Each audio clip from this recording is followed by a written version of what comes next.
Hi gamers! In this video, let's find step-by-step guide to obtain the Weird Nut legendary artifact in Stalker 2. Follow these detailed steps. The Weird Nut is highly valued for its properties. It promotes rapid blood coagulation, effectively stopping bleeding when equipped.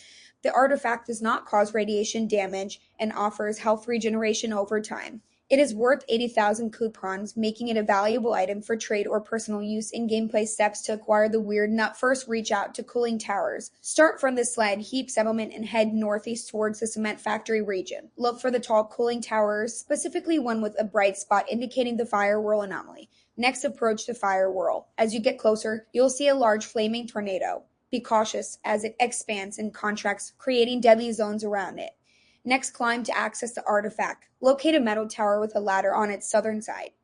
Follow the outer edge of this tower to find a short ladder leading to a lower platform.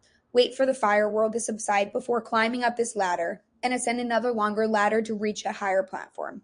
Next, navigate across platforms. At the top, turn left and carefully jump across gaps to reach a metal bridge leading toward the center of the structure. Save your game here, as the fire whirl can be lethal when it swells. Now crossing to retrieve the Weird Nut. Wait for the fiery glow on the bridge to recede, then sprint across. Continue jumping across various platforms until you reach another metal bridge that leads directly toward the fire world. Again, save your game before proceeding. Final steps. As before, wait for the fire world to recede and then cross over to drop down onto a lower scaffolding where you will find the Weird Nut.